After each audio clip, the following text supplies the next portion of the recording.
Buenos días para todas y todos. Bienvenidos al Museo Nacional de Colombia.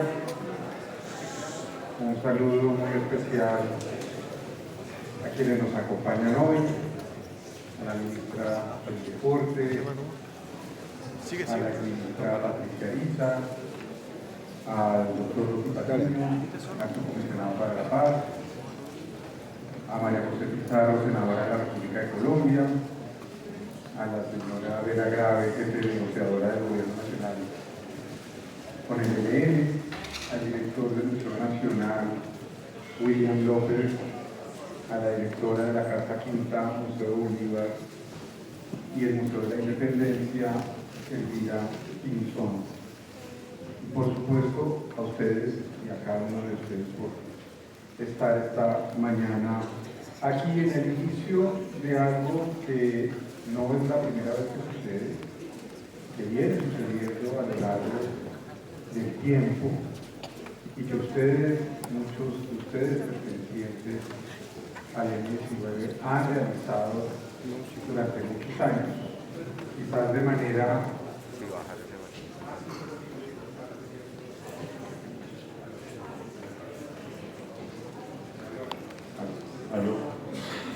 manera más invisible para ciertos sectores de la sociedad que hoy especulan sobre la realización de este evento y de esta serie de conversaciones como si fuera la primera vez que sucediera. Basta recordar hace 13 años la exposición que se inauguró en este mismo museo sobre Carlos Pizarro de Don Gómez de Agüembo, las exposiciones que realizó Cristina Lleras en la primera década de este siglo aquí en el Museo Nacional, todo relativo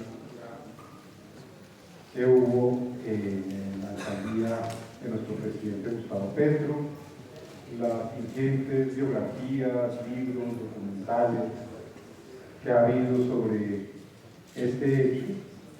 Así que simplemente hoy se redondea una serie de momentos de reflexión, de momentos de resignificación, que creo que es un tema importante, porque la espada, por supuesto, es un símbolo fundacional del grupo M19, pero la espada no comienza ni termina con ese acto fundacional. La espada nos habla de un sueño republicano que tuvo un hombre hace más de 200 años llamado Simón Bolívar y que creo que está por cumplirse, y lo digo de esa manera aún siendo parte del gobierno, porque esa es la verdadera transformación a la que nos estamos abocando desde el gobierno, una transformación que pasa por incluir y porque estos hechos se vuelvan precisamente mucho más visibles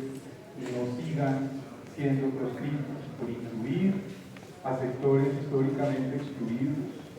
El país no ha logrado completar un verdadero relato de nación, un relato completo que no solo sea contado desde la centralidad de la historiografía andina, sino que ha habido otros abordajes históricos que tenemos que reivindicar. Por ejemplo, el libro fundamental de Alfonso Múnera, historiador afro, a quien reivindico hoy, que se llama El fracaso de la nación, entre tantos otros trabajos como el del propio Francisco Flores, hoy director designado del Archivo General de la Nación.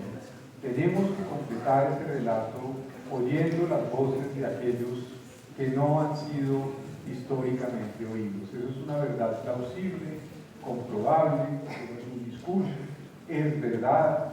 El presidente nos ha dado la señal categórica el pasado diciembre de que nuestra gobernanza se tiene que ejercer en los territorios con una mirada política sobre ellos, en los territorios afro del Pacífico, a donde estaremos mañana en Quito, y aprovecho para mandar un saludo a las familias de los 39 muertos en este terrible accidente, que no es de ninguna manera una tragedia natural, las tragedias no son naturales. Este deslizamiento también nos habla de un olvido en infraestructura, de un racismo estructural en este país. Estas conversaciones difíciles son las que quiere poner y llevar a cabo este Ministerio de las Culturas, las Artes y los Valores, como inteligente y astutamente lo rebautizó la maestra Patricia Ariza, precisamente para empezar a incluir a esos otros que no estaban en el relato. Los saberes son muy importantes en este país. La cultura no es una sola, somos un conjunto de culturas y tenemos que aprender a conversar. Así que esta es una oportunidad para abrir una conversación, revisitar el pasado, pensar en el pasado. No es una idea concluyente que hemos tenido los sectores independientes y de izquierda de este país, es todo lo contrario. Hemos entendido y si algún país ha producido durante el conflicto un conocimiento en vivo y en el presente sobre el mismo conflicto, ese país se llama Colombia y eso lo tenemos que reivindicar. Es decir, tenemos las herramientas suficientes para ponérselas también al servicio del país. Y sus sectores culturales, por supuesto, han sido los sectores más resistentes que han puesto el pecho y que son de alguna manera las que han hecho que comunidades excluidas, violentadas, permanezcan y pervivan a pesar de ese olvido estatal y de ese olvido de los gobiernos sucesivos. Hace 50 años, entonces, la tarde del 17 de enero de 1974, un grupo comandado por Álvaro Payá entró a la Casa Museo Quinta de Bolívar y extrajo y recuperó la espada del Libertador como un acto contestatario y fundacional del movimiento 19 de abril del 19. Más allá de recordar ese hecho como efeméride, lo retomamos, insisto, para resignificar la espada de Bolívar, objeto que entendemos, quiero que esto quede claro para los sectores que no lo entienden, como un acto de profunda reconciliación. Además de este hecho histórico, lo aprovechamos para insistir en el papel que cumple la cultura y los museos, y a mí me encanta que el epicentro hoy de la discusión y de la conmemoración y del homenaje a esa espada como constitucional, como fundacional de nuestra historia republicana, se esté dando en el territorio de la cultura. Si no hay un cambio cultural, no habrá un cambio social. Y eso es lo que queremos reivindicar. El Ministerio de las Culturas no está solamente para atender prácticas artísticas y cuidar patrimonios, asuntos que son esenciales, por supuesto, y que no vamos a desatender. Está para entender cómo a través de sus entidades adscritas, como el Museo Nacional, como el Archivo General de la Nación, como la Biblioteca Nacional, como el Instituto Carlos Cuervo, como el Instituto Colombiano de Antropología e Historia, que hacen parte del Ministerio de Historia, empezamos a contribuir a complejizar ese relato que se ha querido simplificar y que en su complejidad es el que nos puede enseñar el camino de la reconciliación. Esta jornada de memoria, entonces, pensada a propósito de lo ocurrido esa tarde de hace 50 años, es vital para nosotros, para insistir en que una de las líneas estratégicas de nuestro ministerio es la cultura de paz. La cultura de paz y las muestras expositivas que conformarán, aportan a la diversificación de los relatos nacionales. Aquí mismo en el segundo piso, quienes después de la conversación quieran ir a la sala de Nación podrán comprobar cómo están algunos objetos que de alguna manera dialogan con el espectador y nos enseñan esa conflictividad social que ha sido inherente a nuestra construcción como nación. Así que el país, como lo proponía el mismo Jaime Bateman, como lo está proponiendo el presidente, necesita un acuerdo nacional, necesita poder tener una conversación crítica, diversa, reflexiva, plural. hago una invitación abierta.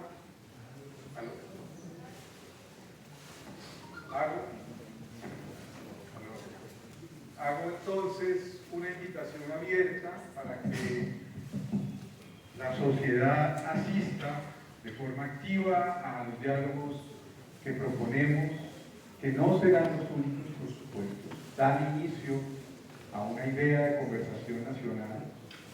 Este 17 y 18 de enero en el Museo Nacional, a la muestra expositiva Epílogo para un diálogo abierto de paz, en la que ya les hablé en el segundo piso de este museo, que busca resaltar precisamente los esfuerzos del M-19 y del gobierno nacional para llegar a unos acuerdos y una dejación de las armas en 1990, lo cual permitió abrir el camino definitivo a la instalación de una Asamblea Nacional Constituyente.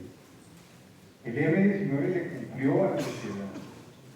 El M-19 no ha incumplido esos acuerdos y por eso lo que se está diciendo hoy, que hay una reivindicación de la violencia, es absolutamente mendaz y falsa. Aquí hay una reivindicación precisamente de lo contrario, de la paz. Pero la paz no es un punto de llegada, la paz es un punto de salida, de partida. Es una pregunta diaria por quiénes somos y cómo somos como sociedad los encargados de construir esa paz. La paz no es una mesa de diálogos solamente. La paz es una construcción permanente cotidiana.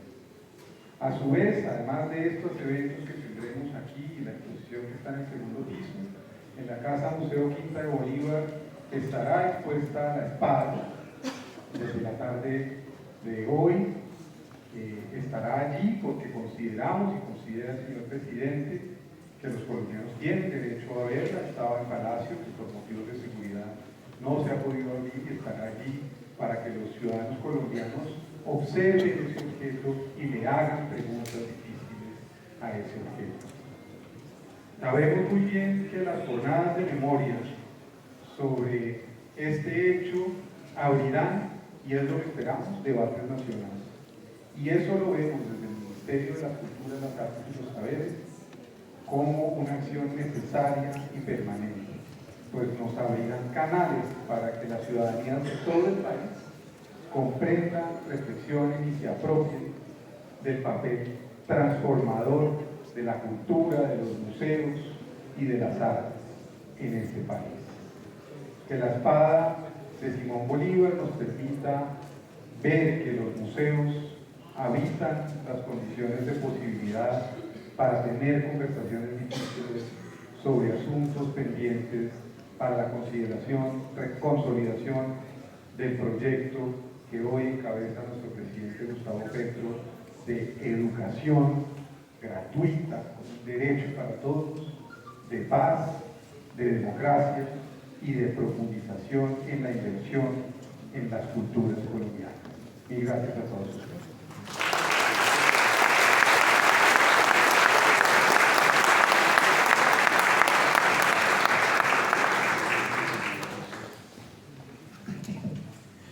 Agradecemos al ministro de las Culturas, las Artes y los Saberes por su intervención.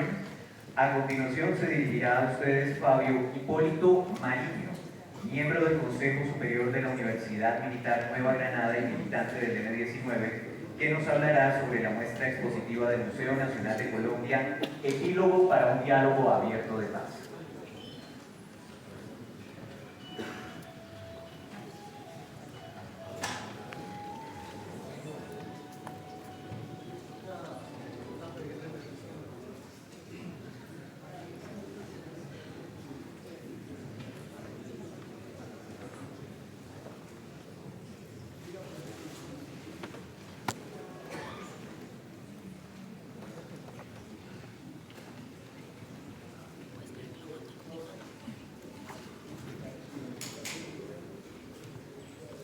Quiero presentar disculpas porque la emoción a veces no deja conversar bien, pero es la emoción. Ministro, permítame, me acojo a saludo protocolario que usted presentó para que el tiempo avance. Permítame saludar a los ausentes. En este encuentro, en esta explicación que el ministro nos ofrece para conversar, para mirar la historia, quisiera que muchos de los aquí presentes, muchas de nuestras compañeras aquí presentes, han sido portadoras de sueños, de esperanzas, de trajines, de quienes hoy no están con nosotros en su presencia física, pero fueron forjadores y constructores de esa utopía que a veces se asoma a la ventana. Navarro, Antonio, Agustín, ¿qué más decir en su persona? La representación de tantos esfuerzos, sueños, sacrificios, pero sobre todo voces que en esa tarea de leyes y niveles se asumió. Esmeralda, portadora también de todos los recovecos, portadora también de los secretos, portadora también de las esperanzas. Ella, María José, discúlpeme, no hacer la lista en hombres, sino en ellos, querer representar este abrazo que no es mío. Yo soy portador de cientos de militantes, de simpatizantes, de amigos de una causa en el Putumayo, reprimidos, de una causa en el Caquetá, en Nariño, en causa en el Valle, en todo eso ahí. Y con este saludo y sentimiento no puedo dejar pasar en esos ausentes a quienes no están aún siendo ausentes, a las desaparecidas y desaparecidos del 19. Porque quienes en el camino quedaron y fueron encontrados, en el camino de la lucha, y fueron encontrados, tenemos la oportunidad cultural de hacer el duelo. Pero los que cayeron en el camino y no están. Un ejemplo, Carmen. La chiqui. Se dice que está muerta. ¿Dónde está? Esas desaparecidas y desaparecidos del EME hoy queremos aquí, en este homenaje de historia, de recuerdos, gracias ministro, de reivindicación de una historia, de no apología a la guerra, sino de construcción de verdades, de construcción de reconciliación, pues todos ellos y ellas están aquí presentes. Aquí dos personas. Siga, Oti, estábamos esperando.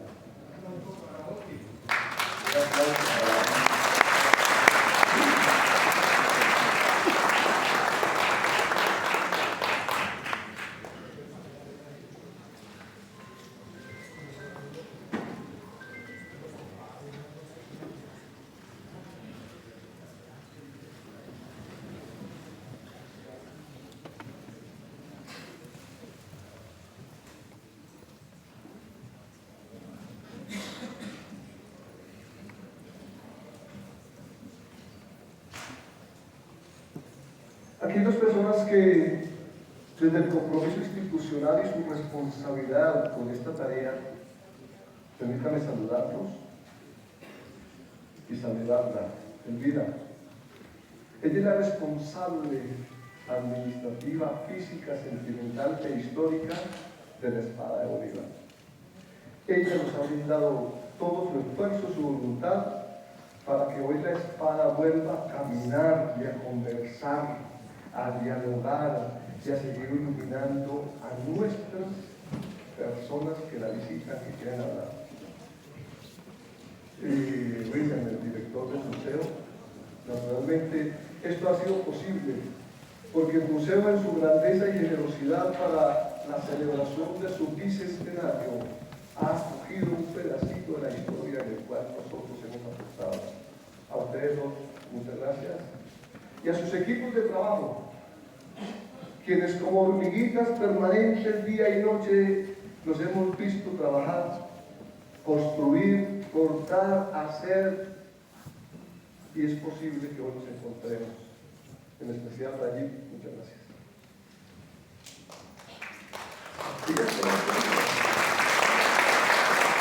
Bueno, entonces, aquellos jóvenes imberbes, aquella juventud rebelde, rebuscadora, que hoy hace 50 años tuvo la inteligencia de buscar una luz nacional, aquí están presentes. Aquella muchachada que fue construyendo una disrupción aún en las propuestas revolucionarias de la época, aquí están presentes.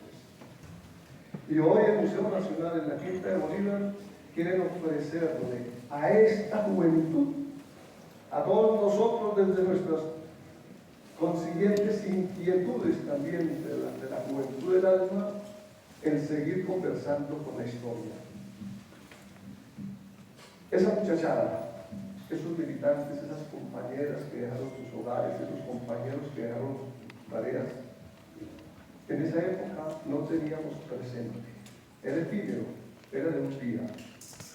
Pero nos basábamos y nos fundamentábamos en la tarea de un pasado y un futuro. Hoy estamos acercándonos a ese futuro. Y la espada de Bolívar, que hace 50 años empezó nuevas luchas por los caminos del Indio, por los caminos de América, por los caminos de nuevos escenarios, esa espada hoy queremos que siga brillando y con sus luces, insistiéndonos en la construcción de la independencia, independencia de la pobreza, independencia de la tristeza, y nos siga dando luces en la libertad. Pues bien, el Museo Nacional invita a un diálogo con la historia. El Museo Nacional y la Quinta de Bolívar invitan a seguir construyendo la conversa, la réplica, la discusión, la construcción de nuevas teorías, de nuevos escenarios. Y en esa construcción, ¿qué mejor que la herencia que ese pedacito de historia ha dado, que es el diálogo, la concertación, el acuerdo y la construcción de la paz? Hoy la paz total sea la mejor herencia para nuestros hijos y nuestros nietos. A esos hijos y nietos, que están también por aquí, Catalina, está María José María, aquí están esos hijos que tuvieron que sufrir las ausencias impuestas, no queridas de sus padres. A ellos, en la construcción de también su historia y su futuro, les debemos nuestro respeto. Y si ustedes me ayudan a darles a estas hijas e hijos del M19 que están aquí un abrazo o un aplauso, les agradezco.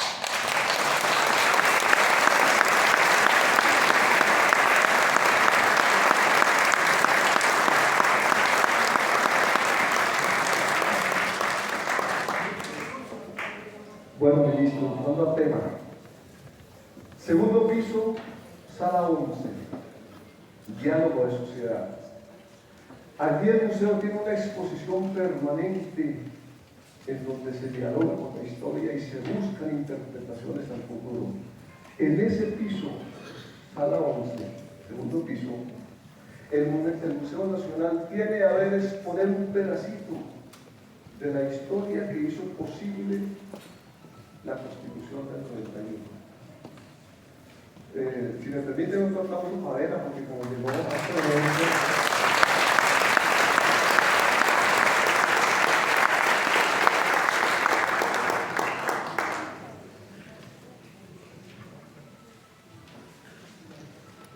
y en esa construcción y en ese diálogo del Museo Nacional pone al servicio de la interpretación de la academia, de la historia, de los jóvenes, de los viejos, pone un pedacito de nuestra historia a ustedes, Museo y Quinta de Bolívar. Les ofrecemos un homenaje, un reconocimiento y un honor poder hoy estar en esta tarea. Bien, me han dado la tarea, allí me dio la tarea de presentar un poquito la exposición, una parte de la exposición construcción del segundo piso de la sala 11, en donde de forma permanente el museo ha decidido que estén estos mensajes aquí. Entonces, allá encontrarán ustedes una conversa con un radio de comunicaciones que permitió que la palabra, la voz, el pensamiento y la propuesta fuese posible romper las distancias de la época y saliera, por ejemplo, de las montañas del Caquetá y del Cauca y llegase a otros escenarios para promover, para decir, para hablar. Cree el museo que estos elementos allí expuestos, con el respeto del pensamiento de cada uno, invitan al diálogo, invitan a la réplica, invitan a la construcción. Allí encontrarán también ustedes en ese piso otros elementos de la historia. Por ejemplo, hay otra sala en donde está uno de los lingotes, producto de la fundación de las armas que hace 34 años que el M-19 decidió dejar. Y encuentran distintos elementos aquí. Encuentran algunas referencias en cuanto a notas, a cartas personales. María José allí una fotocopia de la sentida carta de Carlos en la picota cuando murió su padre. Aquí está. Entonces les invita también a escuchar la palabra y a sentir el pálpito de aquellos líderes que unas dificultades trascendían, no en el odio, sino en el amor. Allí encuentran unas fotografías que convocan a una discusión sobre el por qué se asumió un momento la lucha armada, pero siempre acompañada de la propuesta de diálogo, de concertación. Y también el reconocimiento a un líder que aún en las condiciones de la lucha armada del momento se abanderó de la propuesta de la paz. Aquí solo está vivo Antonio. Está joven. Sigue joven de corazón. Gracias, trabajo. Permítame la foto anterior, por favor. Esta fotografía es en enero, febrero de 1985, en un lugar del Cauca llamado Los Robles. Allí en el 19, en la insistencia, en la perseverancia, en la tosudez de su propuesta de dialogar para salir del conflicto, herencia de Jaime Bateman en todo su recorrido político, cuando fue capaz de interpretar más allá de la propuesta armada, la propuesta de diálogo, y entender que el diálogo era entre todos y con nuestras diferencias y con nuestras distancias y con nuestros acercamientos, interpretando una propuesta que se volvió línea política en el sancocho nacional. En 1985 son los 5 líderes responsables de la continuidad del proceso de diálogo y de paz que en ese tiempo estaba en el 19, como antes y luego, insistiendo y persistiendo. El primero de sombrero es un abogado muy más conocido entre nosotros como Boris.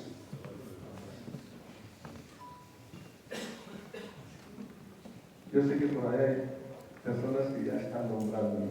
Gustavo Arias. Quien le sigue, Carlos Pizarro. Luego está Iván Marino Espina. Allá atrásito, Antonio Navarro, y quien ofrece la fotografía al mundo es Álvaro Fallar. Y seguramente tiene en su mano un documento que se vuelve emblema y enseña para nosotros, que se llamó El Ser Gobierno. Propuesta y tarea que en esa época empieza a darle vida a una propuesta que más adelante tiene un significado de mucha importancia.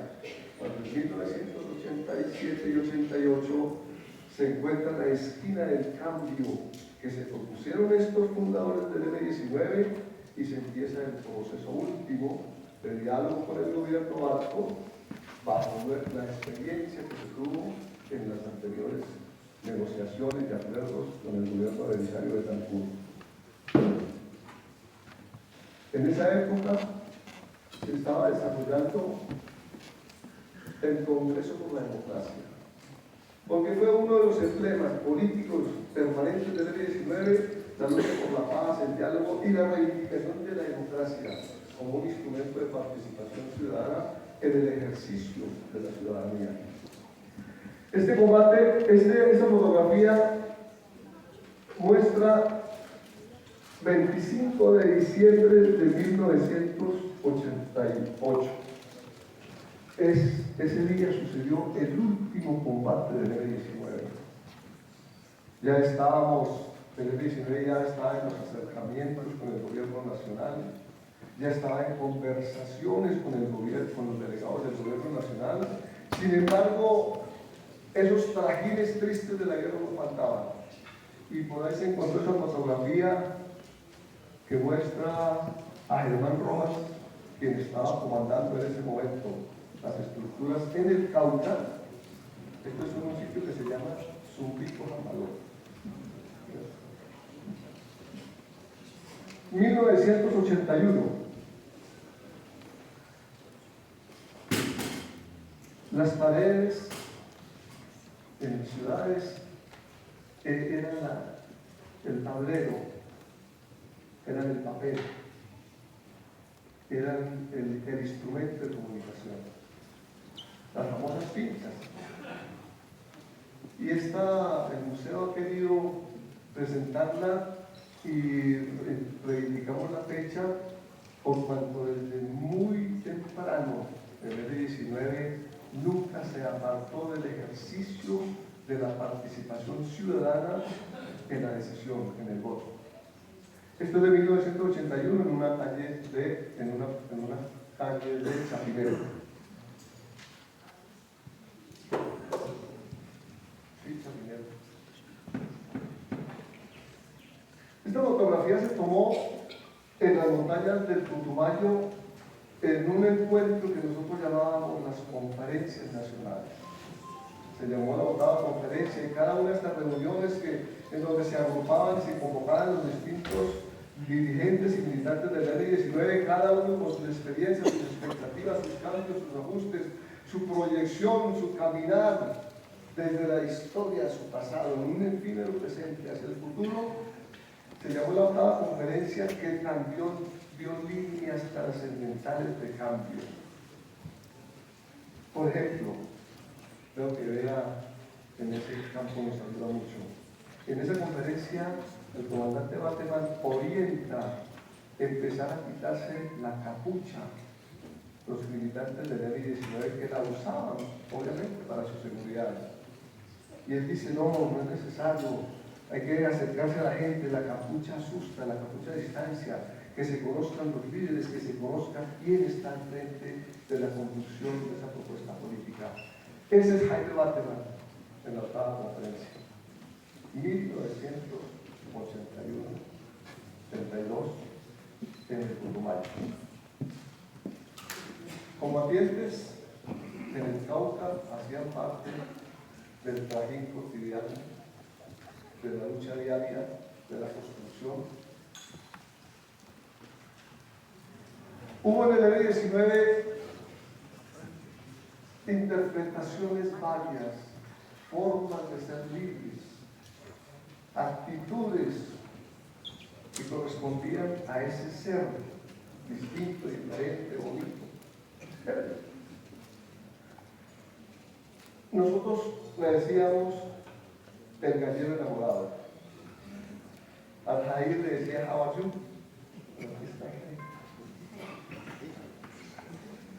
Afranio Parra fue auténtico desde su juventud, fue militante de las FARC, antes de eso fue estudiante en el Colegio del Líbano, siendo estudiante y graduándose, cuando en el discurso de grado ofreció a recibir el título de bachiller, que se iba para la guerrilla. Luego se enredó en esa telaraña de construcción y de cambio que entre seguramente Bateman y Alvarino, estos líderes que están allí y que están aquí. Afranio se enreda en la construcción del M-19, continúa siendo el poeta, pintor, el músico, pero sobre todo siguió siendo el gallero enamorado. Y así se fue a Francia. Él murió en abril del 89, cuando estábamos desarrollando los diálogos, los acuerdos con los delegados del gobierno. Y eso fue parte de la exigencia y el mensaje que supimos vencer frente a las dificultades. La muerte de Afranio y dos compañeros más en Bogotá. Este es un texto que lo llamamos la telaraña de la democracia, producido en 1987 por Hernán Rojas, quien más conocido es el Raulito, y adentro, en el 87, adentro de ese texto empieza a dibujar las dificultades, pero también los aciertos que la democracia nos permitía. Estudiante de un colegio de Florencia, militante del M-19, participó en la toma de la Embajada de la República Dominicana, Gloria Magna Rincón. Se integra inmediatamente, regresa del país a las distintas actividades y luego, en un mes de marzo, en las montañas de Huila, nos deja y se queda de otra forma. Gloria Magna Rincón. Cuando dábamos el paso, yo le solicité a Rayín que no pusiera ese carnet porque ya iban a decir aquí. Pero es la muestra, me decía él, es la muestra del paso entre esa actitud, ese comportamiento, ese ser de la lucha armada a la democracia, a la participación. Entonces, pues, no va a aceptar.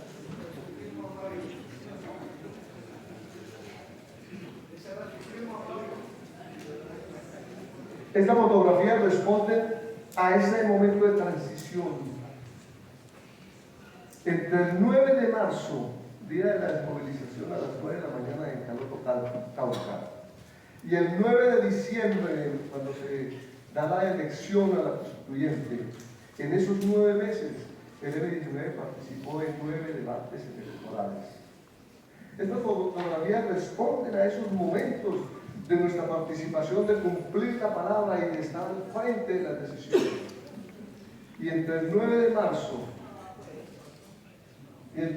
marzo y el 9 de diciembre, que hay 9 meses, casualmente la lista de la ADM-19 le correspondió el número 9 y fueron elegidos 19 constituyentes.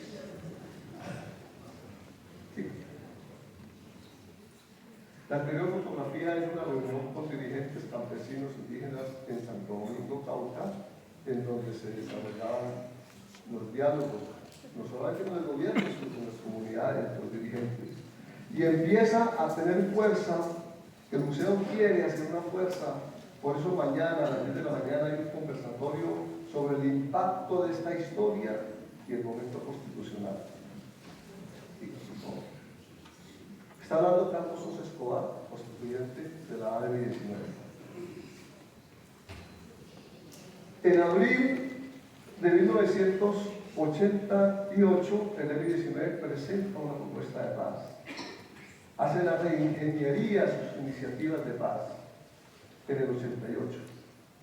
Y da pie a una respuesta del presidente Barco en donde se consolida ese mensaje de la continuidad de la construcción del diálogo y posteriormente del acuerdo.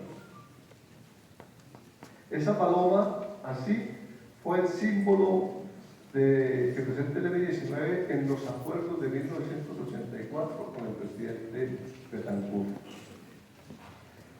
Esta fotografía nos gusta porque hacia la democracia plena, que es una de las consignas fundamentales con las que firmamos nosotros el proceso, y hay dos líderes aquí que jugaron un papel muy importante por su juventud también. Está el delegado del presidente Barco, el doctor Rafael Pardo, y está el líder que logró consolidar la diversidad del pensamiento del M-19, lastimosamente no con otras guerrillas, pero en el M-19 total, Carlos Pizarro. Ya en campaña, a la presidencia.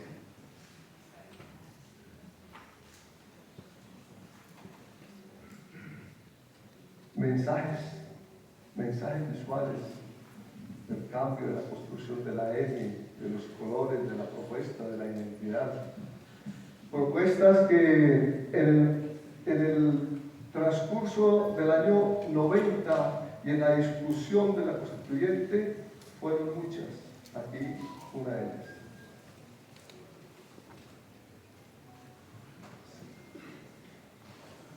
Las invito entonces para que a la salida, cuando se dirijan al segundo piso, cuando se dirijan a la sala 11, al diálogo con la sociedad, observen a mano izquierda aquí a la salida un elemento que para el Museo Nacional es de diálogo, es de conversa.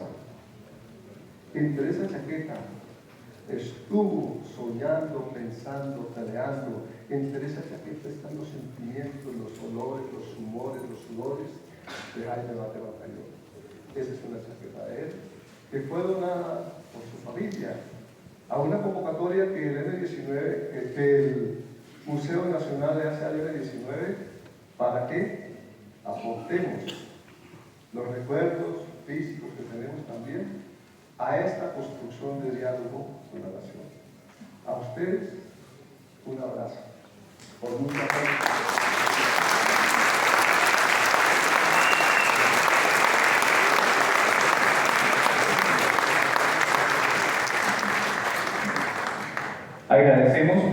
Agradecemos a Fabio Mariño por su intervención.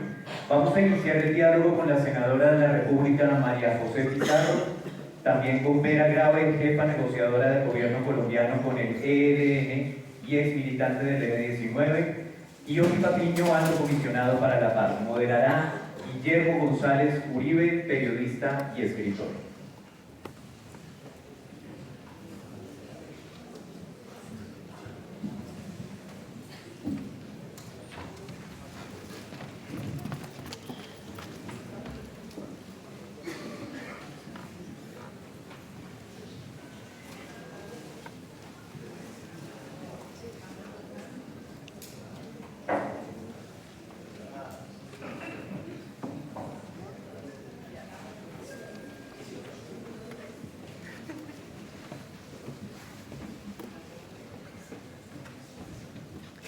Bueno, los jefes negociadores de la paz, Oti, Vera y María José.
Buenos días, este es un día muy especial para muchos, nosotros los jóvenes de esa época, de los años 70, en medio de unas luchas muy fuertes entre las diferentes corrientes de izquierda, del sectarismo, en la nacional unas luchas muy intensas, y de golpe, hace 50 años, apareció el M19. Se oía en la universidad, se oía, había gente por aquí y por allá, pero hoy hace 50 años nació esta organización que que para algunos no es simplemente una organización. Fallas me decía, el ELME no es un partido, es un espíritu. Y entonces yo quiero que hoy conversemos con 3 dirigentes de la antigua M19, de la actual M19, sobre este trasegar. Anoche hacía como un repaso y decía yo los hitos, ¿no? Robo de las elecciones en 1970, la espada en el 74, Cantón Norte, el robo de armas en el 68, la Embajada Dominicana, 1980, los artífices y nosotros, la prensa, estábamos hacia afuera en Villa Chiva, cubriendo todo. El Karina, que Germán Castro Caicedo hizo un maravilloso libro sobre lo que fue el Karina y esta ilusión que se fue.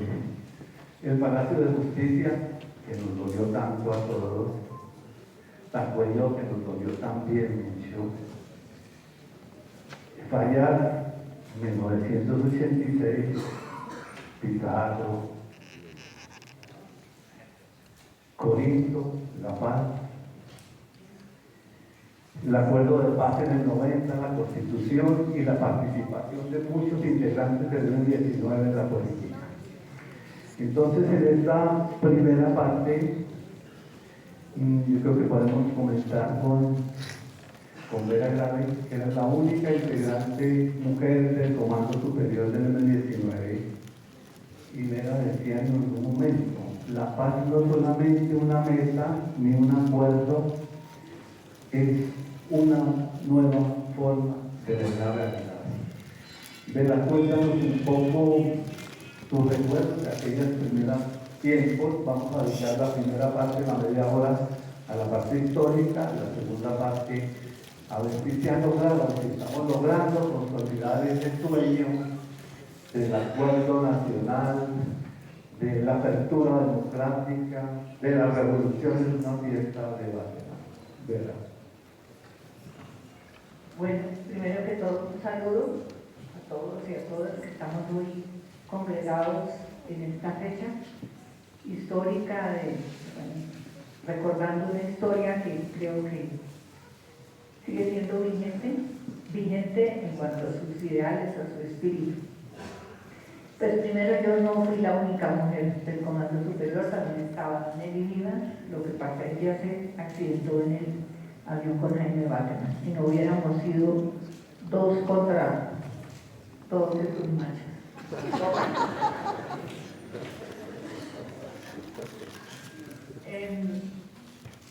Comenzando para atrás, el origen, bueno, pues Decía Vera, cuando la paz de Belisario y hace la amnistía de Belisario y nos vamos al apartamento de Olga Veral por todo este combo que sale. A Olga Veral a los pocos días le toca exiliarse por esto, pero ahí conocía, ya nos habíamos hecho con unos, les llevamos frijoles los domingos en las visitas de Berlín. Yendo un poco para atrás, pues yo soy como de llamemos la segunda generación de cofundadores, porque en el origen estaban Oti, Pizarro y todos los Arjaiz, Bateman, todos que ya venían de otras experiencias, que ya habían hecho el curso en las FARC, que ya habían estado en el ELN, algunos que habían estado en otras búsquedas urbanas y campesinas, indígenas, etc. Yo llego como sin experiencia previa porque de alguna manera en el contexto de la Universidad Nacional, donde se acercaban todos los grupos guerrilleros a reclutarlo a uno, pues había mucho sectarismo, muchas capillas y mucho deber ser, como una exigencia de entrega absoluta,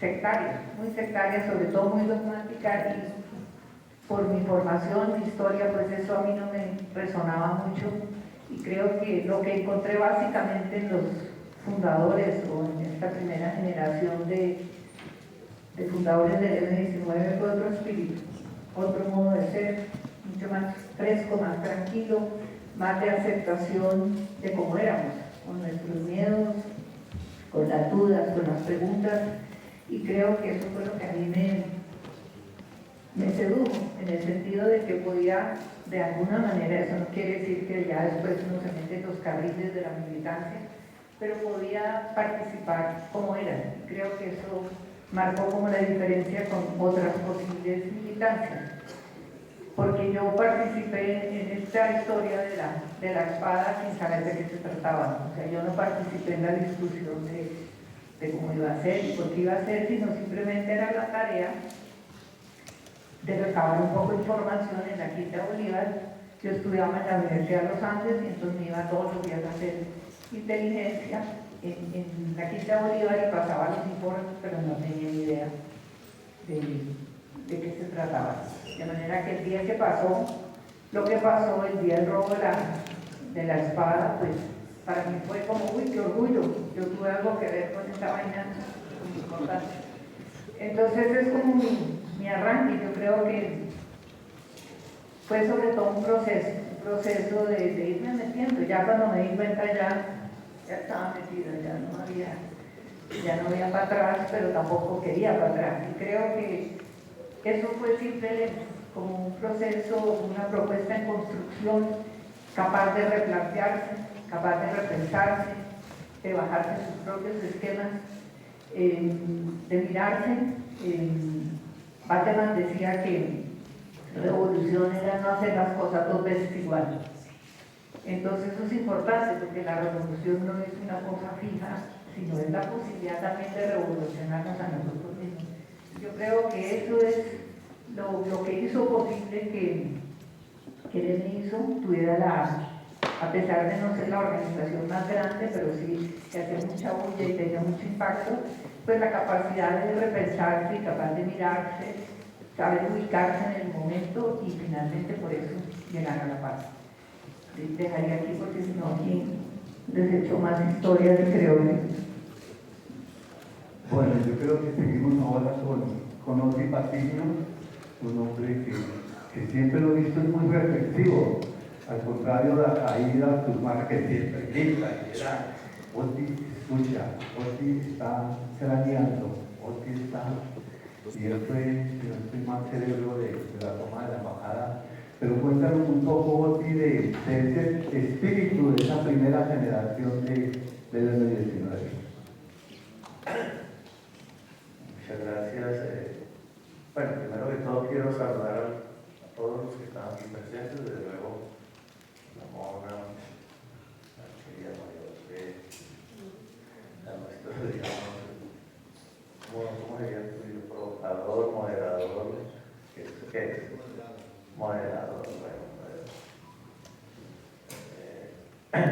pero también del público, pues quiero saludar muy especialmente a Antonio Navarro, que indudablemente fue, digamos, dentro de este proceso de paz y dentro de todo el desarrollo del M19, una figura muy importante y que hizo posible, en buena parte, que trascendiéramos el golpe más duro que sufrimos en La Paz, que fue el asesinato de Pizarro, y nos condujo con seguridad en un camino de paz, a firmar la paz que se ha firmado en los años 90.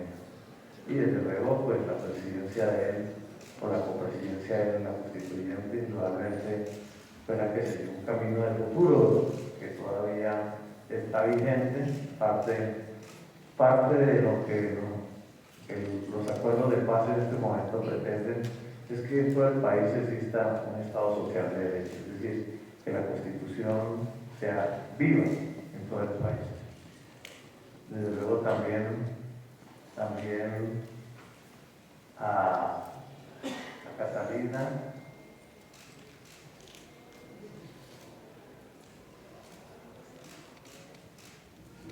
mi memoria está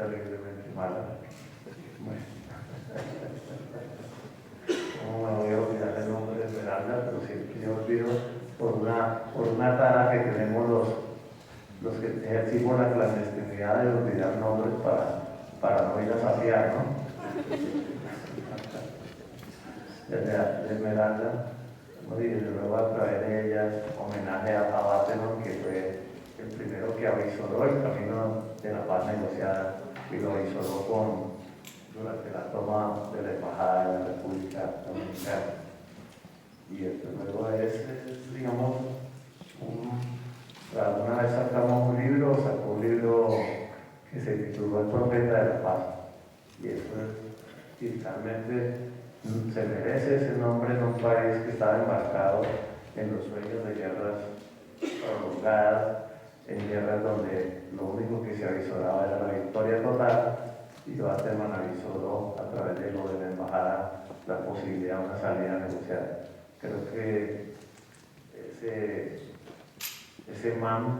Bateman, digamos, de alguna manera abrió un camino supremamente importante. También, desde luego, Pizarro, ¿no? Papá.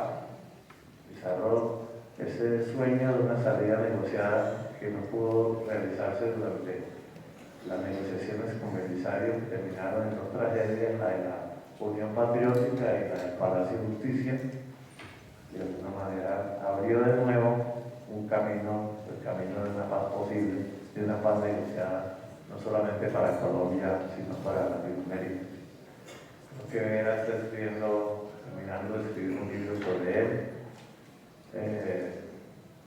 María José, aquí mismo en este museo, hizo una exposición grande sobre la búsqueda de recobrar la memoria de él. Bueno, y de todas maneras, muchas personas, algunas muy cercanas a él, que están aquí, digamos, tienen la memoria viva, digamos, y la conciencia de la importancia que todavía no es reconocida, pero que seguramente con el tiempo irá apareciendo.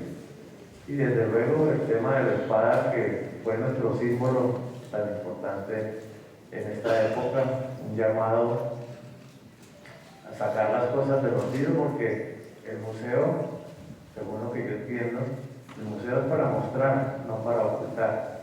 La palabra museo creo que significa un sitio donde se muestran las cosas, no donde se olvidan, ¿no? De sacar las cosas, pero en el imaginario hay que metan a ese a un museo, es decir, guárdenlo y olvídenlo. Entonces, sacar las cosas de un museo significa revelarlas, ponerlas otra vez como realidades vivas, que significan presente y significan futuro, y de todas maneras la sacada de la espada de la Quinta de Bolívar significaba eso. Debemos darle vigencia plena a un instrumento de lucha, a un símbolo de lucha entre el libertador y el libertador mismo, que durante el siglo XIX fue como a quien los conservadores adoraban mientras los liberales adoraban a Santander, ¿no? Entonces, como nuestros partidos políticos derivaron en idolatrías, pues, digamos, ellos fueron ídolos, y el M-19 tuvo la virtud de recobrar al libertador en una dimensión distinta, en una dimensión revolucionaria, en una dimensión latinoamericana que era muy importante de recobrar. Después otras organizaciones han refrescado, han tratado de refrescar ese tema, pero desde luego la primera organización de nuevo tipo que recobra la historia nuestra es el M-19 y el Sur. Y como decía Vera, y ojalá lo tengamos muy presente, el M-19 nunca sufrió como una secta, como un grupo cerrado, sino como un grupo abierto, muy diverso, las personas que contribuimos a su fundación, muy distintas entre nosotros, y eso fue lo que le dio gran riqueza al M-19. Hoy que se necesita en este país que concurramos de nuevo gente desde distintos lados, de distintas orillas, a refundar este país en la esperanza de una paz total. Bueno, María José Pizarro digamos, la más joven del grupo, de las nuevas generaciones del M19, dijo en algún momento: yo aprendí la importancia de la memoria cuando empecé a rescatar la historia de mi patria. A María José la conocí en el 2009 en Barcelona, en la jornada Cataluña-Colombia, y ella montó ahí la primera exposición sobre su padre. Cuéntanos un poco, María José, después ha sido una proyección meteórica de su carrera política. ¿Qué ha significado para ti esa recuperación de la memoria de tu padre y de la memoria del N en esta nueva propuesta política de la que estás hablando tú, de crear nuevos liderazgos jóvenes cercanos a ti? Pues bueno, precisamente que hagas memoria y me lleves a esos años en el exilio, pues me permite explicar un poco del por qué es tan importante que este tipo de eventos, de interpelaciones incluso históricas, se hagan desde espacios institucionales como el Museo Nacional. Efectivamente, yo hice una muestra en el año 2010, en el año 2008 se inauguró en Barcelona. Se llamaba En Barcelona ya vuelvo, Carlos Pizarro, una vida por la paz, y no era solamente la historia de Carlos Pizarro, sino era la historia del M19, sino que el hilo conductor era Carlos Pizarro. Y por lo tanto nos permitía, a través de su figura, pues hacer un recorrido también por la historia contemporánea de nuestro país. Esa exposición inició en el exilio en el año 2008. Era impensable que en esos años una exposición que hablaba sobre un grupo revolucionario, rebelde, pudiese estar en el país. Fue tal el éxito de la exposición, es más, recuerdo que Juan Manuel Santos lanzó allí su libro de la Operación Jaque, y por allí también pasó Pacho Santos, ¿no? Pasaron los dos Santos. Y me lancé al empeño de traer la exposición a Colombia. La presenté en el Museo Nacional, en el Archivo Bogotá y en el Museo de la Universidad Nacional, en el Claustro San Agustín, y los tres lugares aceptaron traer la exposición. Por supuesto, el mejor lugar para traerla era el Museo Nacional de Colombia, porque aquí está la historia oficial de nuestro país, la historia que han querido contar, y que precisamente el museo abriera sus puertas para una exposición que contaba esas historias ocultas, esas historias que no se han contado, pues precisamente nos permitía incluso en una época muy difícil empezar a interpelar a la sociedad colombiana. Es decir, que esa exposición se autoriza para venir a Bogotá. En el museo, cuando era el gobierno de Álvaro Uribe Vélez y estaba aquí, recuerdo que era María Elvira, era la directora del Museo Nacional, y hicimos la curaduría con Cristina Lleras, nieta de Lleras, y por supuesto permitía que nosotras, que veníamos de dos historias tan distintas, en esa misma museografía pudiésemos no solamente interpelar la historia, sino interpelarnos también en nosotras mismas. Así que la exposición se inaugura aquí en el Museo Nacional, y más de 40.000 personas visitaron esa exposición en los 6 meses que estuvo. Se inauguró ya pasando las elecciones. En ese momento era la primera candidatura presidencial de Gustavo Petro, y quisimos no inaugurarla en ese marzo porque estaba Santos, estaba Petro, y en ese momento tal vez íbamos a meter esta que